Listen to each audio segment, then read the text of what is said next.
ஷேக் ஹசீனாவின் 15 ஆண்டு ஆட்சிக்கு மாணவர்கள் ஒரே மாதத்தில் முடிவு கட்டியது எப்படி? 1, 2, 3, 4 ஷேக் ஹசீனா ஒரு சர்வதிகாரி. கடந்த சில வாரங்களாக இந்த வார்த்தைகள் தான் வங்கதேசத்தில் போராட்ட குரலாக ஒலித்து வருகின்றது. இந்த போராட்டம் 15 ஆண்டுகால ஷேக் ஹசீனாவின் ஆட்சியை முடிவுக்கு கொண்டு வந்துள்ளது. 76 வயதான ஹசீனா தெற்காசியாவில் 17 கோடி மக்கள் வாழும் வங்கதேசத்தை 2009ஆம் ஆண்டு முதல் இரும்பு கரம் கொண்ட ஆட்சி செய்து வருகின்றார். ஒரு மாதத்துக்கு முன் வெடித்த இந்த போராட்டம் இவரை பதவி விலக வைத்திருப்பது நினைத்து பார்க்க முடியாத நிகழ்வாகும். திங்கட்கிழமை காலையிலே போராட்டக்காரர்களின் நெருக்கடியில் அவர் சிக்கிவிட்டார். கடந்த ஜூலை மாதம் போராட்டம் வெடிக்க காரணமாக அமைந்த இடஒதுக்கீட்டை நீதிமன்றம் சில நாட்களுக்கு முன்னதாக நீக்கியது. ஆனாலும் தொடர்ந்து போராட்டம் அரசுக்கு எதிரானதாக மாறி ஒரு கட்டத்தில் ஹசீனா பதவி விலக வேண்டும் என்று கோரும் கிளர்ச்சியாக மாறிவிட்டது. ஞாயிற்றுக்கிழமை போராட்டக்காரர்கள் மற்றும் காவல்துறையினர் இடையே நடந்த மோதலில் கிட்டத்தட்ட 300 பேர் கொல்லப்பட்டனர். ஞாயிறு மட்டும் 13 காவலர்கள் உட்பட 90 பேர் இறந்ததாக கூறப்படுகின்றது. வங்கதேச போராட்ட வரலாற்றில் ஒரு நாளில் இறந்தவர்களின் எண்ணிக்கையில் இதுவே மோசமானதாகும். ஹசீனா தனது நிலைப்பாட்டில் உறுதியாக நின்ற போதிலும் விமர்சகர்கள் இதை படுகொலை என்று குறிப்பிட்டனர். நாடு தழுவிய ஊரடங்கு உத்தரவு பிறப்பிக்கப்பட்ட போதிலும் திங்கட்கிழமை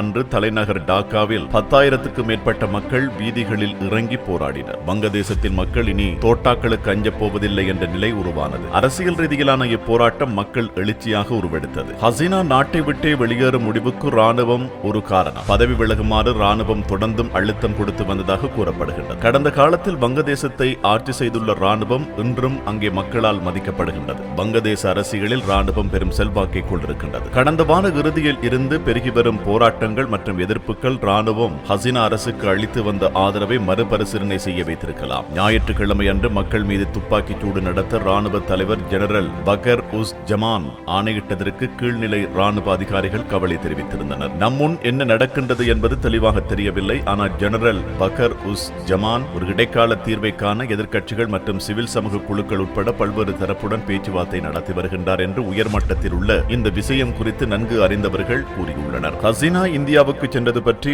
ஆச்சரியப்படுவதற்கு ஒன்றுமில்லை. எல்லைக்கு அப்பால் இருந்த இவர் என்ன ஆலோசனை பெற்றார் என்பது தெளிவாக தெரியவில்லை. ஆனால் வங்கதேசத்தில் நீண்ட நாளைய முக்கிய நேச நாடு இவருக்கு ஒரு முக்கிய கூட்டாளியாக இருந்து வந்தது. இதனால் தான் வங்கதேசத்தில் ஹசீனாவின் செல்வாக்கு குறைந்த பிறகு இந்தியாவுக்கு எதிரான வலுவான குரல் வளர்ந்து வருகின்றது. இந்தியாவின் வடகிழக்கில் உள்ள 7 மாநிலங்கள் வங்கதேசத்துடன் எல்லையை பகிர்வதால் தனது சொந்த பாதுகாப்புக்காக வங்கதேசத்தின் மீது எப்போதும் டெல்லிக்கு ஒரு கண் இருந்தது. ஹசீனா தன் நாட்டின் வழியே அந்த மாநிலங்களுக்கு சரக்குகளை கொண்டு செல்ல இந்தியாவுக்கு அனுமதி வழங்கியிருந்தார். இந்தியாவின் மிக முக்கியமான பிரச்சனையாக இருந்த வங்கதேச இந்திய எதிர்ப்பு போராட்ட குழுக்களை ஹசீனா கட்டுப்படுத்தினார். சமீபத்திய வாரங்களில் வங்கதேசத்தில் செல்வாக்கு குறைந்து வரும் ஹசீனாவை ஆதரிப்பதா வேண்டாம் என்பதில் இந்தியாவுக்கு குழப்பம் ஏற்பட்டது. ஏனென்றால் பெரும் மக்கள் போராட்டத்தில் இருந்து தள்ளி இருந்தால் வங்கதேசத்துடனான நீண்ட நாள் நல்லுறவு பாதிக்கப்படுமோ என்ற அச்சம் இந்தியாவுக்கு இருந்தது. ஹசீனாவின் ராஜினாமா அந்த பிரச்சினைக்கு முடிவு கட்டியுள்ளது. வங்கதேசத்தை உருவாக்கிய ஷேக் முஜிபுர் ரஹ்மானின் மகளான ஷேக் ஹசீனா உலகின் நீண்ட காலம் ஒரு அரசை ஆட்சி செய்த பெண்ணாவார். 1975ஆம் ஆண்டு ராணுவ சதியால் இவரது தந்தை உட்பட குடும்பத்தில் பெரும்பாலான நபர்கள் கொலை செய்யப்பட்டனர். அப்போது வெளிநாட்டில் வசித்து வந்த ஹசீனா மற்றும் அவரது சகோதரி மட்டுமே